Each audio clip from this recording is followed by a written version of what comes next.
tá bem? Então, quando a gente fala de ansiedade, hoje em dia é tão comum nós falarmos, eu tô ansioso, o fulano é ansioso, eu tenho síndrome do pânico, tem ansiedade generalizada. Na verdade, a ansiedade, como a gente já falou, ela é normal. Ela faz parte de todos nós. Só que o que acontece? Quando essa ansiedade começa a ter uma proporção exagerada na nossa vida, quando a gente começa a ter consequências negativas por conta de ficar muito ansioso em algum aspecto, aí passa a ser um problema. E a ansiedade, ela pode se transformar num transtorno. Mas nós temos vários tipos de transtorno de ansiedade, tá? Então, tem o transtorno de ansiedade generalizada, tem o transtorno de ansiedade por separação, tem transtorno de síndrome do pânico, tem fobia social, tem vários tipos. E a agorafobia é um tipo de ansiedade. Ela se caracteriza pelo quê? À medida que eu vou falando, vocês podem ir perguntando, porque eu imagino que vão surgindo dúvidas, tá bem? Mas a gente vai explicando passo a passo para poder esclarecer as dúvidas que vocês vão tendo. Então, a agorafobia, ela, por ser um transtorno de ansiedade, ela traz uma sensação muito forte de medo, né? E de, claro, ansiedade, né? É um transtorno de ansiedade. Então, medo e ansiedade. Só que, além dessas duas sensações, ela tem também um comportamento que na psicologia ou na psiquiatria a gente chama de comportamento de esquiva. O que é um comportamento de esquiva? É aquilo que a gente evita. Sabe aquilo? Mari Ventura está dizendo que ela tem agorafobia, né? Então participa, que eu espero que a gente possa ajudar você, e você também nos ajuda com os teus exemplos, tá, Mari? Então, assim, um comportamento de esquiva é aquele comportamento que nós evitamos. Se eu sei, ou se toda vez que eu ando de elevador eu passo mal, eu vou passar a evitar andar de elevador. Então, eu vou para um prédio de 7 andares, eu tenho que ir no 7º andar e eu não me submeto a andar de elevador, eu vou de escada. Vai todo mundo de elevador e eu vou de escada. Então, isso é um comportamento de esquiva, são comportamentos em que a gente passa a evitar aquelas situações, tá legal? Existem 5 tipos de fobia, né, de agorafobia, que são as mais comuns. 5 sintomas, digamos assim, que são os mais comuns. Desses 5 sintomas, para caracterizar que a pessoa realmente tem agorafobia, a pessoa precisa apresentar no mínimo 2, tá? Então, eu vou explicar quais são os 5, e se a pessoa apresentar no mínimo 2, e claro, por um tempo, né, por um determinado tempo, por alguns meses, acima de 3 meses, aproximadamente 6 meses, e isso caracteriza que você tem o transtorno, né, tem a agorafobia. Então, é o medo ou ansiedade diante de transportes públicos. Por exemplo, carro, ônibus, trens, avião, navio, todo lugar em que você vai ficar fechado. O que caracteriza a gente estar num lugar como esse, né?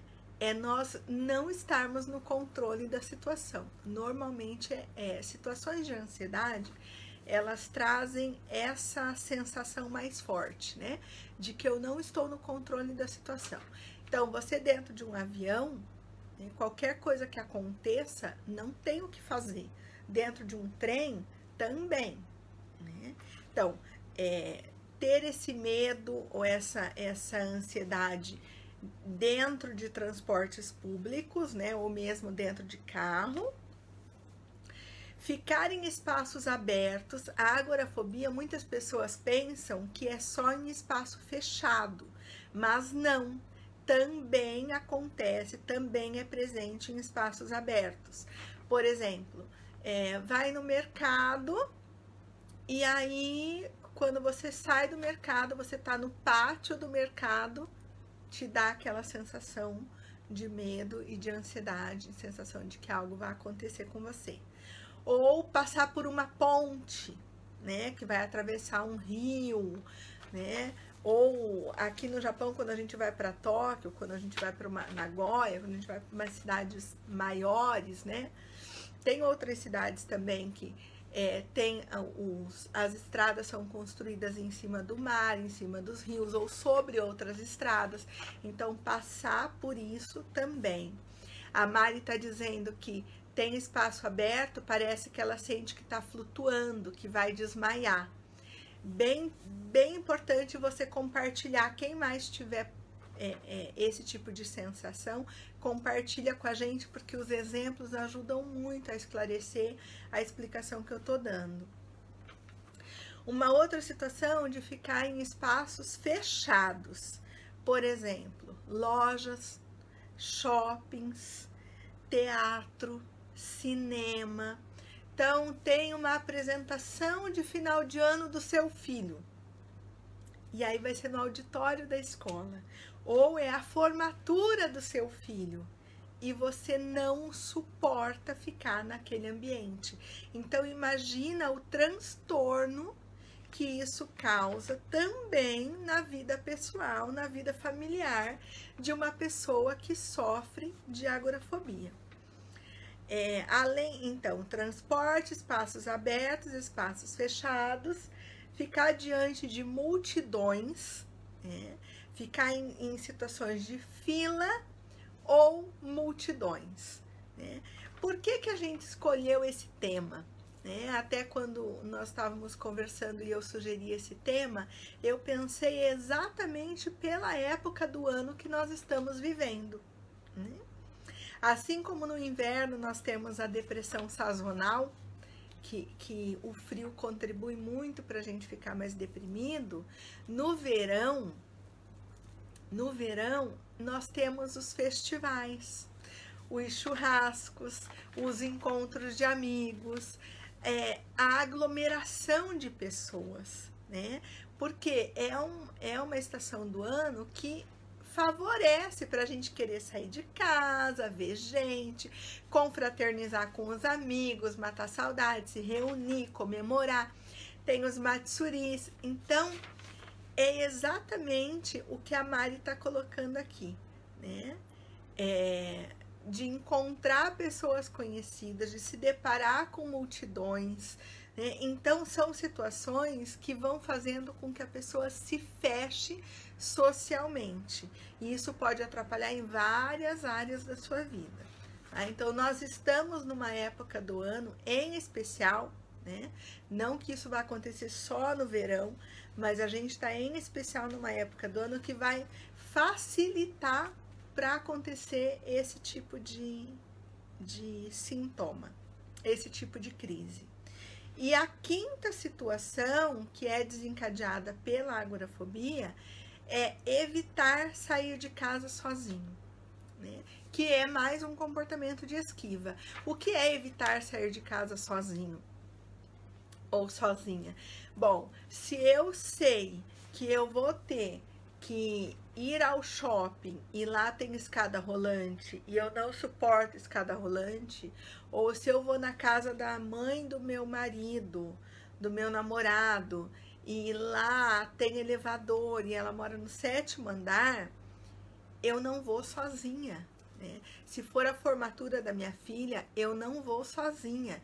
Eu preciso da companhia de alguém, de preferência que seja alguém que eu tenha confiança, que eu tenha um laço afetivo, que eu tenha uma relação de mais confiança, de mais afeto, para que essa pessoa me transmita o apoio, necessário para que eu possa enfrentar, então, essa situação.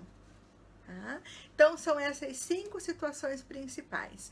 Então, lembrando que as pessoas que identificam que possuem dessas 5 situações, pelo menos 2 ou mais, já caracteriza, né? E por um médio espaço de tempo, o que é um médio espaço de tempo? Acima de 3, 4 meses, de preferência por volta dos 6 meses, né? Isso sim caracteriza, você tem vários indicativos para a gente levantar a hipótese que você tem agorafobia. Quais são as questões principais, né, que preocupam as pessoas quando estão num momento de crise como este? Né? É o medo de não receber ajuda. Então, quando uma pessoa está dentro de um ônibus, quando uma pessoa está dentro de um trem, está atravessando uma ponte, ou está num festival de verão, né, num Matsuri, ela tem o pensamento de que se ela passar mal, se ela tiver, por exemplo, uma crise de pânico, se ela tiver uma tontura, ela não vai conseguir receber ajuda e não vai saber como lidar com aquela situação. E isso é tão aterrorizante para a pessoa que ela prefere evitar aquela situação, né? Porque é assustador. Normalmente, esses medos e essas ansiedades, elas são desproporcionais ao risco de verdade que a pessoa passa, né? O que isso quer dizer? Que de verdade, se você está num shopping, por exemplo, se você passar mal no shopping, obviamente vão ter pessoas para te atender, para ver o que está acontecendo. Mas o pavor que você tem em pensar isso já te bloqueia, já evita de você ir ao shopping, né? Então, são pensamentos e são medos que fazem com que a gente exagere, com que a gente antecipe situações e aumente o risco daquelas situações que estão ocorrendo com a gente. Isso acaba fazendo o quê? As pessoas que estão perto da gente, vocês vão perceber isso, e vai ser até interessante se vocês puderem compartilhar um pouquinho isso aqui com a gente. Qual é a compreensão que as pessoas mais próximas têm desses sintomas? Porque como a reação que a pessoa tem é desproporcional ao risco, quer dizer, é um medo muito maior do que realmente pode acontecer, quem está perto não vai entender, não tem muita lógica para as pessoas que estão perto, sabe? Então, é onde muitas vezes a pessoa que é portadora do sintoma se sente desvalorizada, se sente não ouvida, não compreendida, porque o outro não consegue entender, mas da onde é esse pavor? Se a situação é tranquila, se ela não vai estar desacompanhada. Então, isso também pode gerar conflitos familiares, por exemplo, ou problemas no trabalho. É muito comum isso acontecer, né? Claro que diante disso a pessoa fica insegura, né? E aí precisa mais ainda do apoio e nem sempre esse apoio vem. E aí eu gostaria de deixar um alerta aqui aos líderes de linha, tantochas, gerentes, pessoal que trabalha com os colaboradores nas fábricas, nos escritórios. A gente precisa aprender a ouvir com mais atenção e com mais cuidado o relato dos nossos colaboradores. Porque o que acontece? Muitas vezes você pode ter um colaborador seu tendo uma crise grave de agorafobia, uma crise de pânico, alguma outra situação mais séria, e muitas pessoas pensam que é coisa da cabeça. Então, porque é coisa da cabeça, a gente tem controle. Basta você pensar que não é isso, que não vai ser isso. E não é assim, né? coisa da cabeça é um jeito muito simplista da gente falar sobre uma doença emocional, sobre um transtorno emocional grave que atrapalha a vida da pessoa.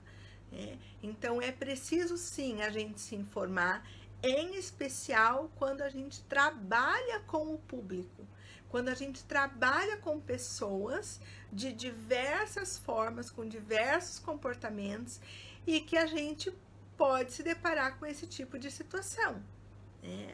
Claro que da mesma forma que eu estou dando esse tipo de exemplo, tem as pessoas, tem os cônjuges, os namorados, os pais, os amigos, que muitas vezes também não compreendem esses sintomas que a pessoa está desenvolvendo, que a pessoa está apresentando. Então, como eu falei, esses sintomas normalmente, para se caracterizar, eles duram mais ou menos 6 meses, Não é um episódio, 2 episódios que vão fazer com que você já receba um diagnóstico de agorafobia ou de qualquer outro tipo de transtorno de ansiedade, tá bem? Bom, tem aqui, acho que a Mari, Não sei se eu li tudo que a Mari colocou. Vamos ver se entra aqui. Bom, enquanto não abre aqui, vamos lá. Eu dei alguns exemplos, então, da vida familiar e profissional. Uma outra situação que as pessoas passam uma outra situação que as pessoas passam a evitar com antecedência, Então, muitas vezes, essas pessoas, tá chegando o verão, aí marcou o Matsuri lá da tua cidade pro final do mês. E você já fica desesperada, porque os seus filhos querem ir, seu marido quer ir, ou a sua esposa quer ir. E o que você vai fazer para se livrar dessa situação? Ou então chegou o convite da formatura do seu filho. Como você vai fazer para enfrentar esse tipo de situação? Então já começa a passar mal antes. Ter problemas para dormir, ter sudorese, ansiedade, nervosismo, pensamentos repetitivos. Então, isso acaba comprometendo toda a sua qualidade de vida, aquele mês todo antes de chegar aquele evento em si, Você prejudicou outras áreas da sua vida por conta daquilo, A Sayuri dando boa noite, tudo bem? Dando boa noite para todo mundo. Beijo, Sayuri. A Mari, A Mari colocou que ela odeia quando encontra alguém conhecido nas filas. Tem vergonha, tem medo das pessoas a verem. E em espaço aberto, parece que ela sente que está flutuando. Isso até eu já tinha lido, né, Mari? Bom, o que mais a gente pode falar sobre a agorafobia, então? Que junto com os sintomas da agorafobia, podem haver sintomas de outros transtornos. Então, o que acontece? A Rosa está dizendo que já passou por tudo isso, mas que tá bem melhor agora. Que bom, Rosa. Muito bom mesmo. Não sei se você fez tratamento ou foi o tempo, enfim, mas que importante. E é importante as pessoas saberem que tem tratamento, que tem solução, que é possível você ter uma vida normal, mas que para você ter uma vida normal você vai precisar seguir o caminho correto, tomar todos os cuidados, buscar o atendimento, buscar um tratamento adequado, para que realmente venha o resultado que você espera, tá? Então, pode fazer parte outros sintomas ou outras fobias. Por exemplo, o que isso quer dizer? Que uma mesma pessoa, ela pode ter agorafobia e ela pode ter também outros transtornos de ansiedade, o que a gente chama de comorbidade. Comorbidade é quando uma pessoa tem mais de um transtorno ao mesmo tempo. Então, pode haver, por exemplo, um transtorno de ansiedade de separação e uma agorafobia. Pode ter uma fobia social e uma agorafobia, que é diferente. Fobia social é diferente de agorafobia, né? Pode ter uma ansiedade generalizada e uma agorafobia. Pode ter transtorno compulsivo, transtorno obsessivo compulsivo, que é o TOC, e a agorafobia, né? Então, o que acontece? Quando tem comorbidade, o diagnóstico fica mais difícil, fica mais complicado, porque o diagnóstico é basicamente clínico. O que quer dizer um diagnóstico clínico, gente? É um diagnóstico que é feito a partir da observação do seu comportamento e da coleta de informações. Então, quando você vai no médico ou quando você vai ao psicólogo, eles vão investigar detalhadamente tudo que acontece com você, o que você pensa, o que você sente, como você se comporta, e através de todas essas informações é que vai em busca do diagnóstico, ok? Na maioria das vezes, se a pessoa não está tendo crises muito fortes que precisa do uso da medicação imediatamente, você pode estar buscando o psicólogo num primeiro momento. Por quê? Porque o psicólogo ele vai fazer toda essa investigação e vai verificar a necessidade ou não de você estar buscando um psiquiatra para iniciar o uso da medicação, além do atendimento psicológico, ok? Pessoal, aqui acho que é a Melissa, né? A Morgado mandando boa noite. A Priscila dando boa noite. Sejam bem-vindas. Bem-vindos, né? Convidem os homens para participar, porque daqui a pouquinho eu vou contar umas novidades do Projeto Sakura para vocês, tá bom? E não só as mulheres vão gostar, os homens também, tá joia? Bom, uma outra situação. Qual a idade que pode ter agorafobia? Vocês sabem? Com que idade, em que fase de vida que uma pessoa pode desenvolver os sintomas da agorafobia? Ou outros transtornos de ansiedade. Criança pode? Criança pode. Embora seja raro o diagnóstico, as crianças elas podem também desenvolver sintomas de agorafobia. Por que é raro o diagnóstico? Porque é muito comum a criança falar que tá com medo, que quer evitar uma determinada situação. Então, nem sempre, pela dificuldade de expressão que as crianças têm, nem sempre os pais, ou os médicos, ou os professores vão levar tanto em consideração esse tipo de sintoma. Então, por isso, acaba sendo um pouco mais difícil a gente ter o diagnóstico. Às vezes fica como manha, fica como ele é medroso, ele é tímido, ele é envergonhado, e a gente não para investigar melhor se isso pode sim ser um transtorno de ansiedade. E de fato pode ser, né? Então, crianças podem ter, adolescentes podem ter, jovens adultos podem ter. Na verdade, todas as idades podem desenvolver um quadro de transtorno de ansiedade, de agorafobia, tá?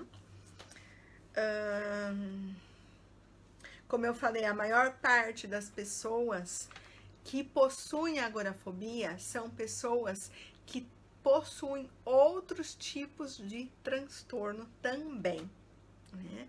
Então, são pessoas que, como eu disse, podem ter outros tipos de transtornos de ansiedade.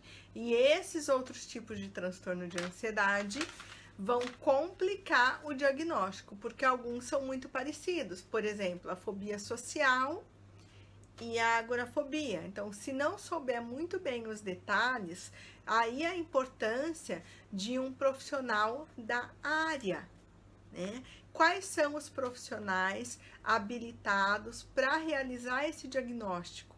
Psicólogo e psiquiatra, ok? Para realizar o diagnóstico e realizar o tratamento, são esses dois profissionais. Existem outros tratamentos que são complementares, que trazem alívio, que trazem melhoria, sim, mas para se fazer um tratamento específico e se aprofundar nas questões causadoras dos sintomas, é o psicólogo e o psiquiatra com a questão da medicação, tá? A Sayuri colocando aqui, meu filho de 12 anos é muito magro, esses dias atrás não queria ir para a escola, nem descer do carro por vergonha. Seria algo a investigar? Sayuri, se isso começar a se repetir, sim, tá? Se você perceber, tá, isso aconteceu uma vez, aí começa a se repetir, outras situações ele também vai passar a ter esse tipo de comportamento, esse tipo de preocupação, e aí passam aí 6 meses e isso continua acontecendo, é motivo de preocupação. Agora, se for um ou outro episódio, depois não volta a acontecer, não. Tá? Aí é algo da adolescência mesmo. Então, quanto mais você puder conversar com o seu filho, entender melhor o que está acontecendo com ele, mais informações você vai ter para perceber se é algo mais preocupante ou é algo mais da própria adolescência mesmo, né? Bom, em relação a essa questão de ter comorbidades, o que acaba acontecendo? Muitas pessoas que possuem esse tipo de transtorno, elas podem se tornar incapacitadas para o trabalho. Como assim incapacitadas para o trabalho? Elas começam a ter os sintomas, a manifestação dos sintomas, e isso vai fazendo com que elas não consigam trabalhar corretamente, ou elas começam a se isolar, não querem mais sair de casa, não se colocam mais nas situações que vai fazer com que ela se sinta mal, né? Então, com esse comportamento de esquiva, né, de evitação cada vez maior, a pessoa vai se afastando, pode chegar a se afastar do trabalho e não ter mais condições de trabalhar. Então, algo que aparentemente começa de uma maneira tão simples, gente, pode se agravar tanto a ponto de atrapalhar toda a vida produtiva de uma pessoa. E quando tem as comorbidades, quando tem outros sintomas de outras doenças, fica mais difícil ainda, né? 1/3, eu achei bem importante essa informação, 1/3 aproximadamente das pessoas que têm esse tipo de transtorno podem se tornar incapacitadas para o trabalho. Então, é muito alto, são 33, mais ou menos, 33% de todas as pessoas que possuem esse tipo de sintoma, elas podem em algum momento se tornar incapacitadas para o trabalho, né? Então, como eu falei lá do alerta aos tantochas e líderes, gerentes, donos de empreiteiras, o pessoal que cuida de linha em fábrica, é preciso voltar os olhos para essa questão e entender esses transtornos, entender a importância disso, porque isso também causa prejuízo para o empregador, né? Causa o primeiro prejuízo para a saúde da pessoa, depois prejuízo financeiro para a pessoa, né? Então, não está bem com a saúde, não consegue trabalhar adequadamente, começa a passar por dificuldades financeiras por conta de não conseguir levar o trabalho à frente. Para quem emprega, também tem dificuldade, né? Porque muitas vezes essa pessoa não vai conseguir dar conta do trabalho, né? Então, acaba gerando uma série de situações e é preciso que essas pessoas empregadoras tenham essa consciência para também começar a ter uma atenção diferenciada, a mudar em algumas situações a rotina de trabalho, para favorecer que as pessoas tenham mais saúde mental e não sejam tão prejudicadas por esse tipo de sintoma, né?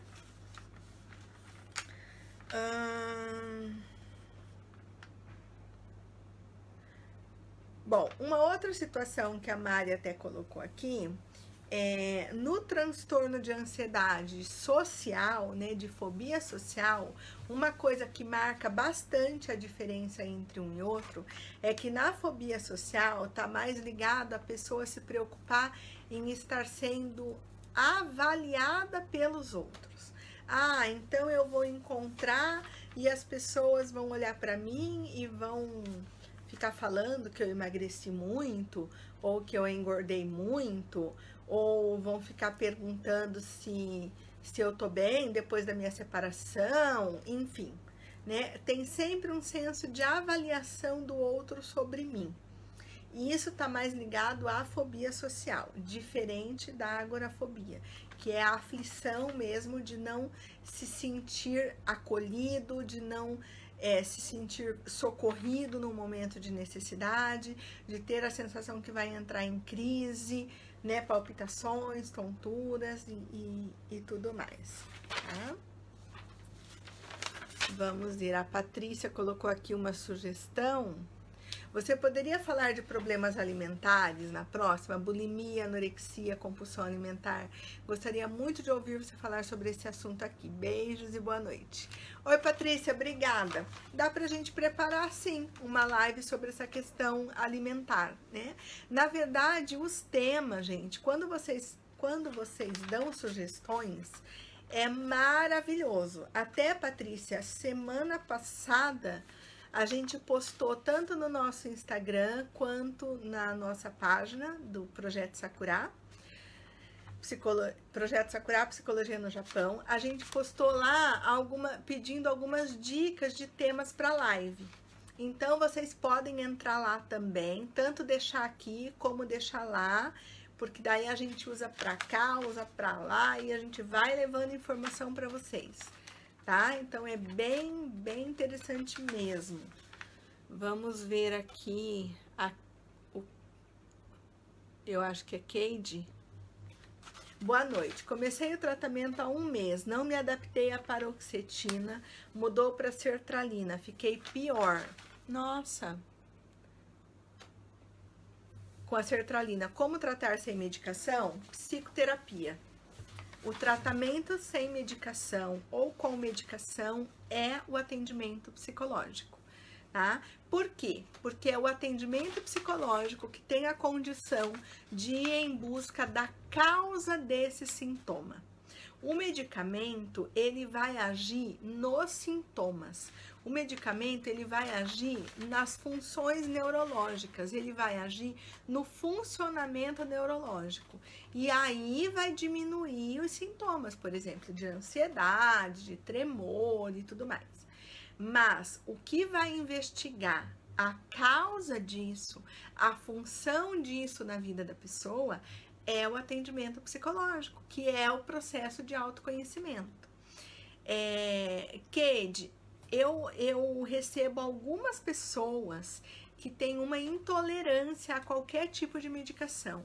E isso é muito complicado, porque tem pessoas que tomam o medicamento, como você falou, e ficam piores. A reação que a pessoa tem à medicação é mais forte do que o próprio sintoma do transtorno. E aí é no atendimento psicológico que a gente alcança essa mudança. É um trabalho de médio prazo, tá? Mas o tempo de duração, o tempo de tratamento vai depender muito de cada pessoa. Cada pessoa lida com isso, aceita, colabora de uma maneira diferente, ok? Então, você está dizendo que você está sem trabalhar há quase 2 meses, né? Então, é exatamente a situação que eu estava relatando de incapacitar a pessoa por conta desses sintomas, né? O Sérgio dando oi, tudo bem, Sérgio? Seja bem-vindo. Vamos ver aqui se tem mais alguém. Pessoal, vai compartilhando. Keide, eu tô falando com você como se fosse masculino, me perdoa, né? fico apática e muito ruim. Exatamente, compromete muito a qualidade de vida, a vitalidade, o ânimo, né? Então, assim, o tratamento, quanto mais integrado ele for, medicamento e atendimento psicológico, melhor. Mas, como eu disse, nem todo mundo se adapta à medicação, então vai buscar no atendimento psicológico. Lembrando, gente, algo muito, muito, muito importante, tá? Certifiquem-se que vocês vão estar sendo atendidos por um psicólogo regulamentado. Por favor. Ah, mas a gente está no Japão. Tudo bem, nós estamos no Japão, mas nós somos psicólogos brasileiros. Então, além da regulamentação do Japão, nós precisamos ter a regulamentação do Brasil, que garante para vocês que são psicólogos, que não respondem nenhum processo ético, que são psicólogos que estão em dia com as suas obrigações profissionais junto à legislação brasileira. No caso do atendimento online, esses profissionais precisam de um credenciamento especial. Não basta ser psicólogo para atender online. Então, às vezes, chegam cada situação para a gente que eu fico horrorizada como algumas pessoas abusam da confiança da comunidade. Então, por favor, procurem se informar quem vocês vão buscar para atendê-los, tá bem? Peçam o código profissional, peçam o registro profissional, que é o número do CRP. Entra lá no CRP no Brasil e procura para ver se a pessoa está registrada mesmo. Se for atendimento online, entra no site do Conselho Federal de Psicologia e digita lá o número do CRP da pessoa para ver se esse profissional tem a habilitação para poder fazer o atendimento online, porque isso é garantia para vocês. Não é para mim, não é para minha equipe, é para vocês, porque é a saúde de vocês, é a vida de vocês que vai estar na mão de um profissional. Então, no mínimo, esse profissional tem que garantir a ética e o compromisso, ok? Então, isso é muito, muito importante. Tá legal? Ainda mais quando a gente está falando de transtornos tão graves, né? Que paralisam a vida da pessoa, que necessitam de encaminhamento médico e tudo mais. Só fazendo um parêntese aqui, em relação ao nosso projeto, esse mês, começo desse mês, nós iniciamos um grupo online sobre síndrome do pânico. Tá, é um sonho que eu já tinha fazia muito tempo e agora a gente está conseguindo fazer e está sendo uma experiência maravilhosa. É um grupo com poucas pessoas, quem faz sou eu e a Gisele, que é uma das nossas novas psicólogas que está entrando na equipe agora. Ela tem bastante experiência com transtornos de ansiedade no Brasil e ela tá junto comigo nesse grupo. Então, se aqui alguns de vocês se interessarem por esse tipo de trabalho, pode entrar em contato conosco lá pela fanpage. Obrigada, Portal Me já postou aí a nossa página, Projeto Sakura Psicologia no Japão, ou pelo nosso telefone horário comercial 080 2111 5055. Keide, entra em contato conosco, tá? Porque nós precisamos formar um novo grupo para darmos início no segundo. Mas está sendo muito interessante. É um grupo que fala somente sobre transtornos de ansiedade e a gente passa técnicas de controle desse transtorno. Não é atendimento psicológico, mas é um grupo de apoio psicológico. E é um grupo pequeno, são poucas pessoas, que é exatamente para a gente conseguir priorizar o atendimento de qualidade para cada um que participa. Então, quem tiver interesse, manda mensagem para a gente, por favor. E eu já tô vendo, já tem gente mandando mensagem, já tá entrando aqui. Manda mensagem lá pra gente, isso mesmo. E aí a gente já forma esse grupo. Tá sendo uma experiência muito interessante. E se a pessoa tiver necessidade de um acompanhamento individual, a gente vai encaminhar, mas nem todos precisam de um acompanhamento individual, né? E aí o grupo é mais tranquilo, porque ele tem uma frequência quinzenal, o valor também é um valor bem mais acessível do que o atendimento psicológico. Então, quem tiver interesse, corre lá, deixa a mensagem que aí a gente vai explicar os detalhes, tá legal? O Adilson, não sei o que acontece. Opa, vamos lá. Não sei o que acontece, eu não confio em mais ninguém, eu acho que todo mundo mente pra mim. Adilson, a gente precisaria investigar um pouquinho melhor para ver se tem relação com a fobia social, tá? Pode ser que tenha relação com a fobia social. Você escreveu bem superficialmente, eu também estou respondendo superficialmente, tá? Não é um diagnóstico. É só me baseando no que você colocou agora, tá legal? Mas entre em contato com a gente, tá bem? Para quem não sabe ainda o nosso sistema de atendimento, quando vocês entram em contato conosco, nós agendamos uma primeira conversa sem custo. Pode ser comigo ou com qualquer uma das nossas psicólogas, e é nessa conversa que a gente vai estar verificando qual é a sua necessidade, se realmente precisa de atendimento psicológico ou não, a frequência, e aí sim, se você quiser fazer o atendimento, a gente vai explicar como funciona. Oi, Dani, tudo bem? Eu tô com saudade de você, me manda notícias, beijos, boa noite. Marisa, boa noite. Bom, então, para a gente ir caminhando para o final, se tiver mais alguma pergunta, aproveitem e coloquem aqui. A gente agora, assim como o portal, nós também estamos ampliando a nossa rede social, né? Nós estamos no Instagram, estamos também... Nós já tínhamos o canal no YouTube, mas agora a gente está revitalizando. Então, quem entrar lá no nosso Instagram ou na nossa página vai ter acesso a várias informações, aos links, para poder receber mais orientação gratuita, ok? Que faz parte do nosso projeto social, levar o máximo de informação para vocês. Lembrando, deixem lá as dicas também de temas, como foi falado aqui sobre questão de transtorno alimentar, bem legal, obrigada. Pessoal, antes da gente encerrar então, só mais uma novidade, em breve, sexóloga no Projeto Sakura. A gente vai falar aqui, né, Júnior? Vamos fazer uma live sobre esse assunto também, porque é um assunto que a gente recebe muita demanda e, ao contrário do que se pensa, mais de homens do que de mulheres. Então, tem muito homem aí sofrendo com dificuldades sexuais, com comportamentos sexuais que não são adequados, que não são saudáveis, que atrapalham a sua vida familiar, a sua vida sexual.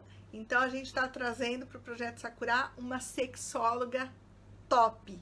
Eu já conheço o trabalho dela há 16 anos, né? Então, ela vai estar fazendo parte da nossa equipe, já está tudo certo. Acho que a semana que vem a gente já vai estar iniciando os atendimentos. Mas aí, vão lá para a nossa página, que vocês vão receber as informações e a gente pode estar divulgando aqui no portal também, né? Bom, pra gente terminar, o pessoal gostou? Pra gente encerrar o assunto de hoje, que é falar de agorafobia, lembrando e reforçando em relação à cura. Existe sim cura para os transtornos de ansiedade em geral e também para a agorafobia.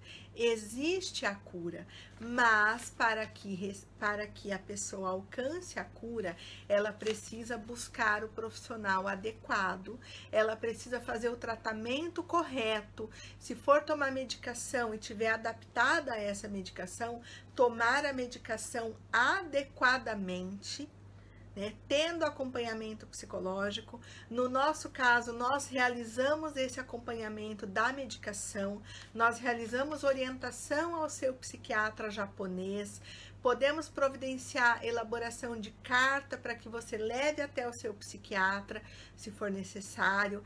Então, tudo que for necessário para que você alcance a cura dessa dificuldade, faça. Não meça esforços para cuidar de você, para ficar bem com você mesma, ou com você mesmo. E lembrando que a cura vem quando a gente consegue ressignificar as causas. O que é ressignificar? É dar um novo sentido, é dar um novo significado para aquilo que causou o sintoma, para aquilo que foi o start para a gente começar a ficar mal. E que na maioria das vezes são situações que vão sendo repetitivas e os mal-estares e os pensamentos e a ansiedade e o medo vão aumentando, né? Quando a gente consegue se conhecer, se perceber a função daquele sintoma, daquele comportamento e colocar um novo sentido naquilo, aí a gente consegue a mudança, aí a gente consegue o controle da ansiedade e não ser controlado por ela, ok? Como eu falei, tem vários outros transtornos de ansiedade, a gente pode estar falando por aqui também. Fica a sugestão da questão da compulsão alimentar e tantos outros assuntos que vocês possam sugerir. Espero vocês sempre aqui a cada 15 dias, nas quintas-feiras, 8h30. Presença marcada aqui junto comigo, com o Projeto Sakura, e também que vocês acompanhem as nossas postagens, as nossas publicações na nossa página, Projeto Sakura Psicologia no Japão, ou entrando em contato por telefone, nosso site, YouTube e Instagram.